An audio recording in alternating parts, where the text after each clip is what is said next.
Vous écoutez Alger Chaîne 3, le journal. Fazia, bonjour. Bonjour Hadja, madame, monsieur, bonjour. Premier jour de Eid al-Fitr demain en Algérie. Le croissant lunaire marquant le début de Chouel n'a pu être observé hier soir. Plus de 54 000 commerçants mobilisés durant les fêtes. Un calendrier de permanence est mis en place par la tutelle. Les contrevenants en cours des sanctions. La chaîne 3 redonne le sourire aux enfants hospitalisés. L'opération Un jouet, un enfant, un sourire sera lancée demain, premier jour de l'Aïd, dans tous les hôpitaux du pays. Le ministre de la Communication annonce une rencontre avec les journalistes, toutes catégories confondues, pour renforcer les valeurs professionnelles de la presse au service de la nation. Révolution numérique, lancement de plateformes innovantes pour booster l'économie nationale et propulser la stratégie de développement de l'État. Résistance et mémoire, les Palestiniens commémorent ce dimanche la journée de la Terre, un 49e anniversaire dans la douleur en raison du génocide en cours à Gaza. Madame, monsieur, bonjour et bienvenue dans cette édition. Demain, lundi, ça sera le premier jour de Eid al-Fitr en Algérie. La Commission nationale d'observation du croissant lunaire a tranché suite à la non-observation hier soir du croissant marquant le début du mois de Chouel. Plusieurs pays célébreront l'Eid ce dimanche, à l'instar de l'Arabie Saoudite, le Qatar, la Palestine ou encore le Liban. Et vous le savez, les 3 jours de Eid al-Fitr sont chômés payés. Ceux qui exercent un travail posté seront de service. Les commerçants également, du moins ceux qui sont concernés par la permanence, seront ouverts. Plus de 54 000 sont mobilisés à travers le pays et pas moins de 2600 agents de contrôle du ministère du Commerce veilleront au respect de la permanence. Les contrevenants seront passibles de sanctions. Smaïl Mioudi.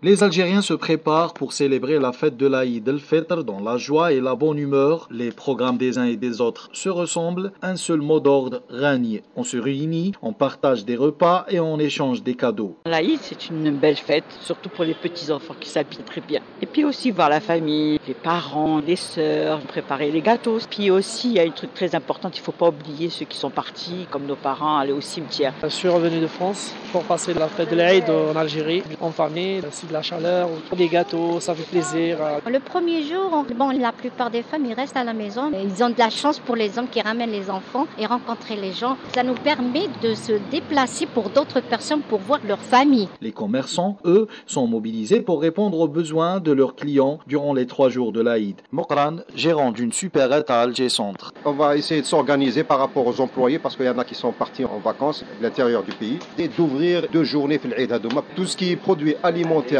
essentiel, la clientèle Tana, ça sera disponible pendant la fête d'Aïd al-Fitr. La fête de l'Aïd est certes l'occasion cruciale pour réunir les membres de la famille et raffermir les liens sociaux. C'est aussi un moment de solidarité, de générosité et de partage. Commerce toujours avec ce nouveau décret. Il stipule que les commerçants sont tenus d'éliminer les parties non consommables des fruits et légumes avant la vente pour améliorer la qualité des produits. La chaîne 3 redonne le sourire aux enfants hospitalisés et relance demain lundi son opération Un jouet, un enfant, un sourire, une 17e édition qui consiste à offrir aux enfants qui passent l'Aïd à l'hôpital des jouets. Reportages, directs et plateaux seront organisés. Les animateurs, les reporters et les correspondants de la chaîne 3 seront tous mobilisés pour l'occasion. Soraya Bouatba. Le principe est simple. Le premier jour de l'Aïd, rendez-vous dans tous les hôpitaux d'Algérie avec un petit cadeau à la main pour dessiner un sourire sur le visage de nos enfants qui n'ont pas le privilège d'aller passer l'Aïd en famille.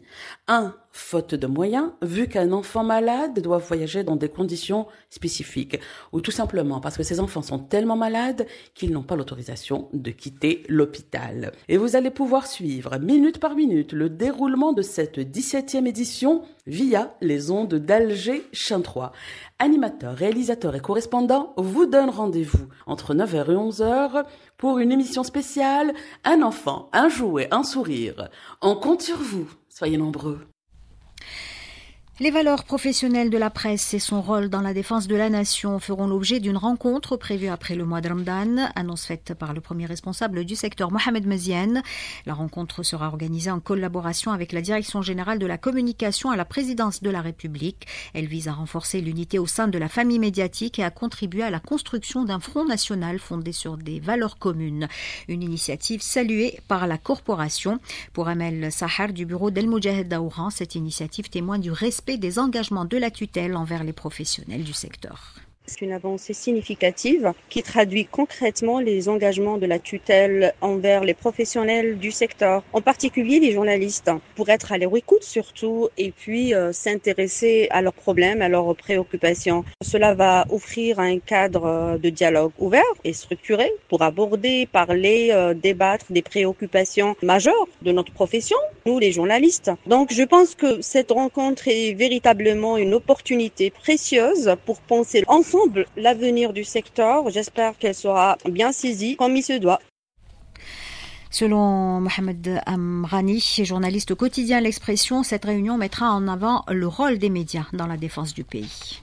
C'est une initiative qui est la bienvenue. Elle intervient après la session de formation organisée par le ministère sur les investissements. Un rendez-vous pour favoriser un environnement médiatique plus structuré, collaboratif, qui valorise le rôle essentiel du journaliste dans les sociétés et dans la défense du pays.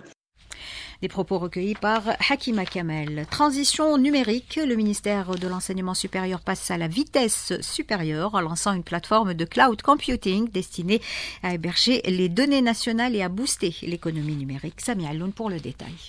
Le cloud computing vient s'ajouter au concept qui vise à la fois à renforcer la souveraineté numérique du pays, tout en offrant de nouvelles possibilités aux entreprises qui aspirent à se développer à travers les services sur Internet ou à travers toute autre tâche qui nécessite des ressources informatiques dédiées. Kamel Badari, ministre de l'Enseignement supérieur et de la Recherche scientifique. Il s'agit de valoriser les résultats de recherche et de transférer ces résultats vers le marché. Il s'agit de lancer 3 filiales économiques. La première filiale du cloud computing, la deuxième filiale de fabrication des logiciels pour le public, pour les différents clients. La troisième filiale, c'est la conception et le pilotage des drones. Il est question de s'appuyer sur des infrastructures solides, à même de fournir des services de traitement de données à des vitesses fulgurantes, pratiques pour les nouvelles entreprises ou les entreprises dont les prestations ne sont pas forcément centrées sur l'informatique. Dr Mohamed Damin Bouabid, directeur de la division réseau et systèmes distribués au CIRIST. L'objectif de ce genre de plateforme, c'est d'offrir des services de location.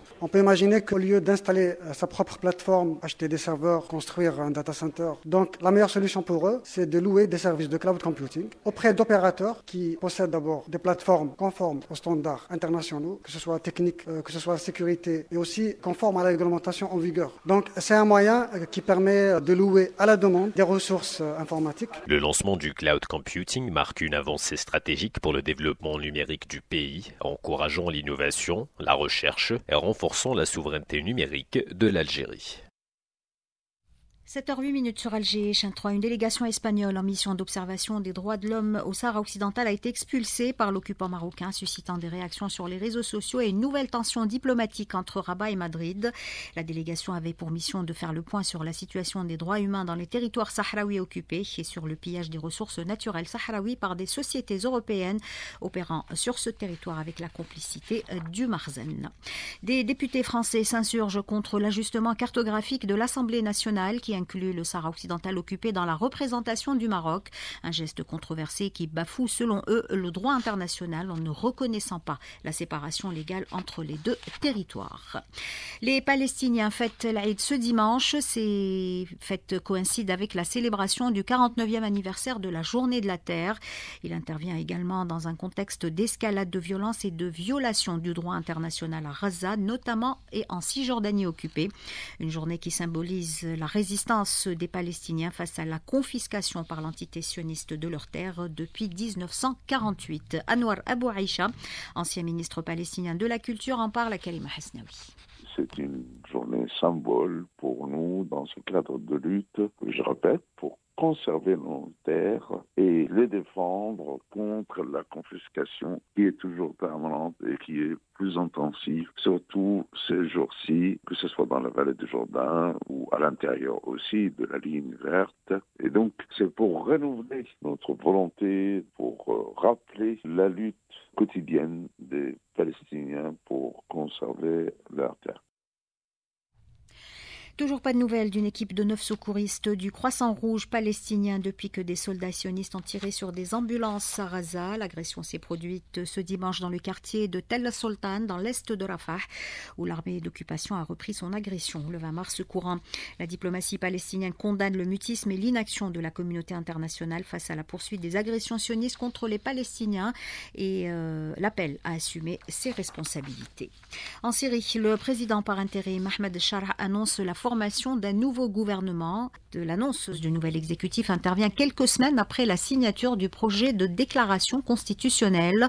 Le texte stipule entre autres la limitation de la période de transition à 5 ans, le droit du président de la République à déclarer l'état d'urgence ainsi que l'indépendance de la justice. Pour rappel, depuis décembre dernier, une équipe ministérielle était chargée de la gestion des affaires courantes dans le pays. Au Soudan, le chef de l'armée soudanaise affirme que ses forces se battront jusqu'à la victoire sur les paramilitaires. La voie vers la paix reste encore ouverte, mais cela n'est possible que si cette milice dépose les armes, souligne le général Abdel Fattah al-Burhan. Retour chez nous pour parler culture. 19 écoles de formation musicale seront ouvertes à travers le pays. 19 wilayas pilotes ont été désignés. Parmi elles, Tizi Ouzou. Mohamed Haouchi.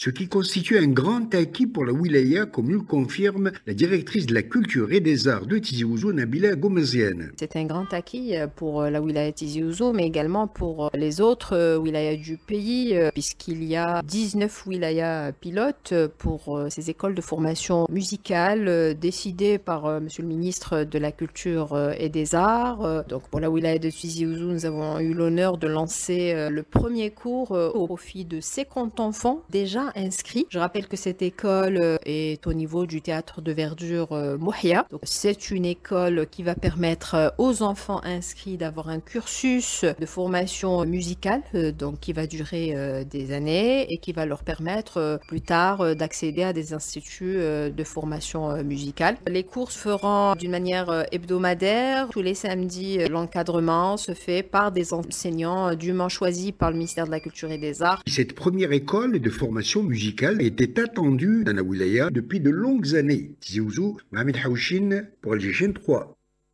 Sport football pour terminer avec les dates et les lieux des demi-finales de la Coupe d'Algérie. Ce sera le 15 avril. Le Chabab de Belouizdad affrontera le Mouloudia d'Al-Bayed à 18h au stade Miloud Hadfi d'Oran, tandis que l'USM Alger sera opposé à l'USM Al-Harrach à partir de 20h45 au stade du 5 juillet. 8h11 sur Alger, chaîne 3.